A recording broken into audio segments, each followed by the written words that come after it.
Everybody, मैं हूँ वर्षा। स्वागत है आपका निवेशोलॉजी में। आज हम बात करेंगे कुछ ऐसी लर्निंग्स जो मैंने पर्सनली सीखी हैं स्टॉक मार्केट में रह के और कुछ हम जनरल चीज़ों की भी बात करेंगे, कुछ जनरल लर्निंग्स की भी बात करेंगे जो आप अगर इन्वेस्टिंग कर रहे हो तो आपने कौन सी चीज़ें ध्यान में रखनी चाहिए।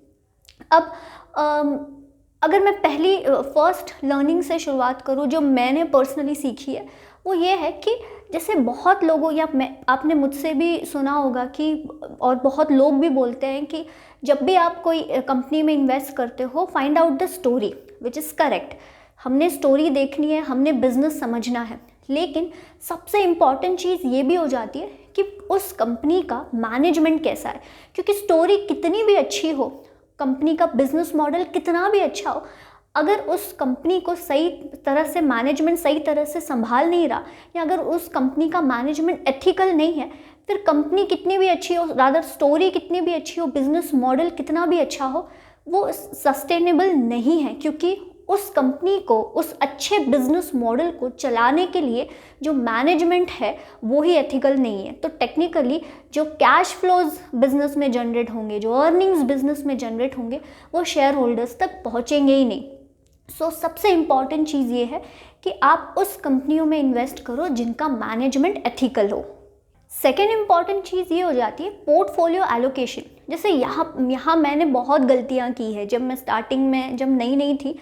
What I used to do कि इसका मतलब क्या होता है कि मान लो मैं क्या करती थी कि मेरे पास एक स्टॉक है, ठीक है, मुझे पता है वो that stock is winner for me, मुझे सब कुछ उस स्टॉक के बारे में पता है, सब कुछ अच्छा है, मैनेजमेंट अच्छा है, एवरीथिंग इज एज पर मी, जैसा मुझे वो कंपनी चाहिए। ओके, लेकिन मैंने क्या किया, उसमें बहुत ही कम पैसा डाला। ओके, मीनिंगफुल अमाउंट नहीं डाला। मेरा पूरा एलोकेशन का शायद मैंने सिर्फ 0.5% या 1% के आसपास डाला होगा। ऐसे में क्या होगा कि क्योंकि मैंने बहुत ही कम पैसा उस स्टॉक में डाला, मीनिंगफुल पैसा नहीं डाला, वो स्टॉक कितना भी बढ़ भी जाएगा, काफ़ी अच्छे से अगर बढ़ भी जाता है, तो मेरे को मीनिंगफुल रिटर्न्स नहीं मिलेंगे। परसेंटेज वाइज में तो रिटर्न्स बहुत अच्छे दिखेंगे, लेकिन अगर मैंने बहुत ही थोड़ा पैसा डाला तो मेरे को मीनिंगफुल अमाउंट नहीं मिलेगी वापस जब मैं उसको सेल करूँगी, राइट। द थिंग इज़ कि आपको जब पता है कि ये स्टॉक आपके लिए विनर साबित हो सकता है, ये स्टॉक बहुत अच्छा है, तो उस पर थोड़ा मीनिंगफुल एलोकेशन दीजिए। ऐसा नहीं कि आपने बिल्कुल ही थोड़ा पैसा लगा दिया तो आपको वो रिटर्न्स, रादर वो जो अमाउंट आपको मिलेगा रिटर्न्स में, तो आप परसेंटेज वाइज तो आपको बहुत अच्छा दिखेगा, लेकिन जो अमाउंट वाइज देखोगे तो आप वो ज़्यादा मीनिंगफुल अमाउंट नहीं रहेगा। ये एक चीज़। वर्सेस ऐसा भी मत करो कि जैसे अभी मैंने कहा कि ऐसा भी मत करो कि बहुत थोड़ा पैसा डालो, राइट, लेकिन ऐसा भी मत करो कि एकदम ही मैंने कॉन्सेंट्रेटेड पोर्टफोलियो बना दिया, ऐसा भी मत करो। बहुत लोग क्या करते कि 2 से 3 स्टॉक में ही अपना पूरा पैसा डाल देते हैं। ऐसे केस में क्या होता है कि अगर एक आधा स्टॉक मेरा ख़राब निकल भी गया, ठीक है, बहुत लोग बोलेंगे कि हमने ख़राब स्टॉक में क्यों डालना है। हमें नहीं पता रहता कि वो ख़राब स्टॉक होगा कि नहीं होगा, क्योंकि हम बिगनर हैं, तो हमसे मिस्टेक्स हो ही जाती है। Investing is a long term game, right. इसमें ना चाहते हुए भी अनइंटेंशनली हमसे मिस्टेक्स हो जाती है। तो शुरुआत में कोई खरीदते समय ख़राब स्टॉक नहीं खरीदता है, वो बाद में ख़राब निकल जाता है, क्योंकि हमारे लिए ऑल्दो वो ख़राब स्टॉक होगा, लेकिन जब हम खरीदते हैं हमारे लिए वो ख़राब स्टॉक नहीं रहता, राइट। ऐसे केस में अगर मान लो गलती से भी कोई ख़राब स्टॉक निकल जाता है, उन 2-3 स्टॉक में से एक स्टॉक भी ख़राब निकलता है, तो आपका पोर्टफोलियो वाइप आउट हो जाएगा, राइट। ऐसे केस में 2-3 स्टॉक्स में भी कॉन्सेंट्रेशन मत रखिए। एक प्रॉपर डाइवर्सिफिकेशन होना चाहिए। ऐसा भी नहीं कि 70, 80, 90 स्टॉक्स रख दिए, लेकिन ऐसा भी नहीं कि 2 या 3 स्टॉक्स ही रखे। एक बैलेंस नंबर ऑफ स्टॉक्स आपके पास होने चाहिए। तो जैसे इसके ऊपर मैंने एक वीडियो बनाया है, तो मैं डिस्क्रिप्शन पे लिंक डाल दूंगी, आप देख सकते हैं। थर्ड इंपॉर्टेंट चीज़ ये हो जाती है, know when to sell. Okay, you should know when to sell your stock. अगर आपने पहले, सबसे इंपॉर्टेंट चीज़, सेल करने से पहले जब भी आप कोई स्टॉक बाय करते हैं, आपने वो स्टॉक क्यों बाय किया है उसका रीज़न होना बहुत ज़रूरी है। यू शुड नो कि आपने उस कंपनी में क्यों एंटर किए हो, आपने उस स्टॉक में क्यों एंटर किए हो, राइट। वो रीज़न आपके पास होना ही चाहिए। क्या कोई स्टॉक आपने इसलिए ख़रीदा है क्योंकि उसके मार्जिन्स अच्छे हैं? क्या कोई स्टॉक आपने इसलिए ख़रीदा है क्योंकि वो वॉल्यूम गेम है? या आपने इसलिए ख़रीदा है क्योंकि वो मोनोपोली सिचुएशन में है, ओके? या आपने इसलिए ख़रीदा है कि कोई उसमें मोट है, कॉम्पिटिटिव एडवांटेज है? हर एक स्टॉक के पीछे रीज़न होता है, हम वो स्टॉक में एंटर क्यों होते हैं। तो वो रीज़न लिख के रखिए। उसके बाद आपने वो स्टॉक तब सेल करना है जब वो रीज़न जिसकी वजह से आपने स्टॉक में एंटर किया था वो रीज़न अब है ही नहीं। अगर कोई एक ऐसा स्टॉक है जिसमें आप एंटर किए थे कि उसके मार्जिन्स बहुत अच्छे हैं और मार्जिन्स बढ़ने की आशा है, ओके, आपने इसलिए इसी रीज़न की वजह से उस स्टॉक में एंटर किया था। अब आप देख रहे हो उस स्टॉक की आपकी थीसिस ही चेंज हो रही है कि अब वो कंपनी ऐसे प्रोडक्ट्स में एंटर हो रही है जिसके मार्जिन्स कम हैं, तो इन द फ्यूचर उस कंपनी के मार्जिन्स कम होने वाले हैं। अब आपकी थीसिस तो यहाँ से चली गई, आपने इसीलिए इन्वेस्ट किया था क्योंकि मार्जिन्स बढ़ने वाले हैं। अब जब मार्जिन्स बढ़ने तो नहीं वाले, उल्टा कम होने वाले हैं, तो ऐसे केस में आपने तो वो स्टॉक से निकल जाना चाहिए, क्योंकि जिस रीज़न से आपने वो स्टॉक खरीदा था अब वो रीज़न ही नहीं रहा। आपको यहाँ पता होना चाहिए कि आपने कब स्टॉक सेल करना चाहिए, कि जिस रीज़न की वजह से आपने वो स्टॉक में एंटर किया था अब वो रीज़न ही नहीं रहा, तो आप भी वो स्टॉक में मत रहिए, आप भी वो स्टॉक से निकल जाइए।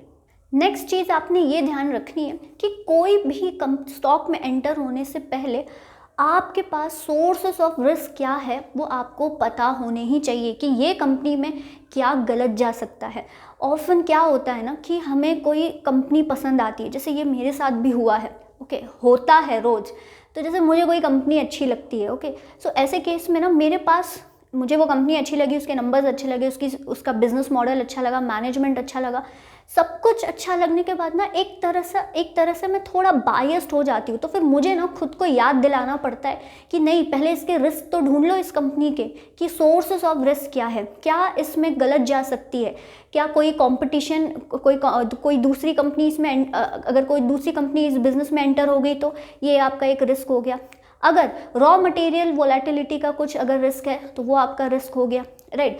सो बेसिकली हर एक कंपनी के पीछे जब भी आप एनालाइज कर रहे हो sources of risk find out करना बहुत ज़रूरी हो जाता है।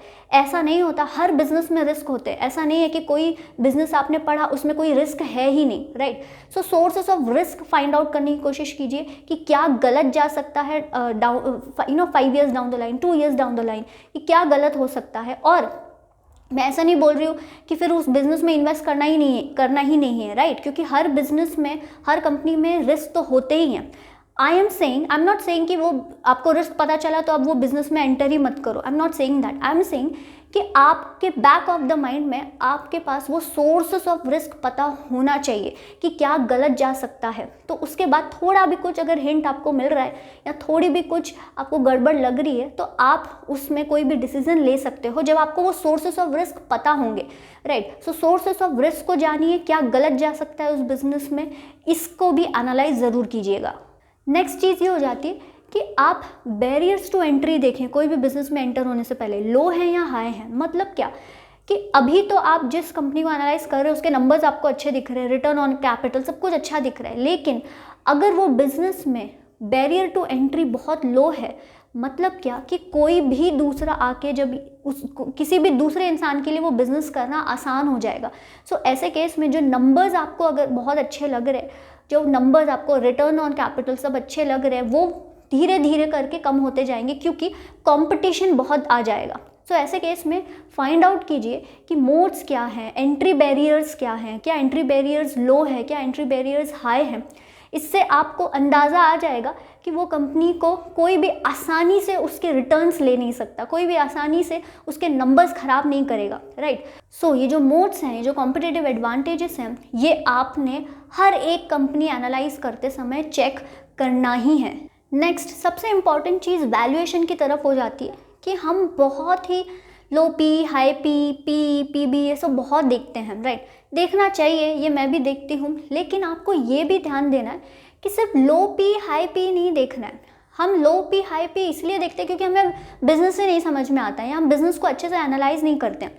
जैसे अगर कोई कोई बिजनेस है, ठीक है, वो उस इंडस्ट्री में है जहाँ पे काफ़ी अच्छे टेलविंड्स है, काफ़ी अच्छी ग्रोथ है, राइट, और वो बिजनेस जो है वो भी एवरी ईयर आप देख रहे हो काफ़ी अच्छे से अपने प्रॉफिट्स ग्रो कर पाया है, सेल्स ग्रो कर पाया है, मैनेजमेंट बहुत अच्छी है, एंड सबसे important cheese size of opportunity उस बिजनेस के लिए ह्यूज है। Okay, size of opportunity huge है, एग्जीक्यूशन उस मैनेजमेंट को पता है कि चीज़ें को एग्जीक्यूट कैसे करना है, मैनेजमेंट ने आगे का बहुत अच्छे से सोच के रखा है, मैनेजमेंट को लगता है कि मार्जिन्स आगे बढ़ने वाले हैं, प्रोडक्ट मिक्स मैनेजमेंट अपना चेंज कर रहा है। ओके, मतलब क्या, जब प्रोडक्ट मिक्स चेंज हो रहा है मतलब मार्जिन्स अच्छे होने, बेहतर होने की आशा है। ओके, देन उसके बाद साइज ऑफ अपॉर्चुनिटी काफ़ी ह्यूज है, तो मतलब काफ़ी मार्केट उसके पास बचा हुआ है कि वो टैप इन कर सके है। इंडस्ट्री ही ओवरऑल, इंडस्ट्री जो बिजनेस उस इंडस्ट्री में है, सो ऐसे केस में इंडस्ट्री ही ओवरऑल बहुत अच्छे से ग्रो कर रही है, सो सब कुछ अच्छा है इस केस में। तो मल्टीपल जो है, वैल्यूएशन मल्टीपल, मार्केट उसको हाई देगा ही, राइट। सो ऐसे केस में जस्ट बिकॉज वो मल्टीपल हाई है, डोंट शाई अवे कि नहीं मेरे को अब इस बिजनेस में इन्वेस्ट नहीं करना है क्योंकि पी मल्टीपल या for that matter valuation multiple बहुत हाई है तो इसलिए मैं इसमें इन्वेस्ट नहीं करूँगी, ऐसा भी मत कीजिए।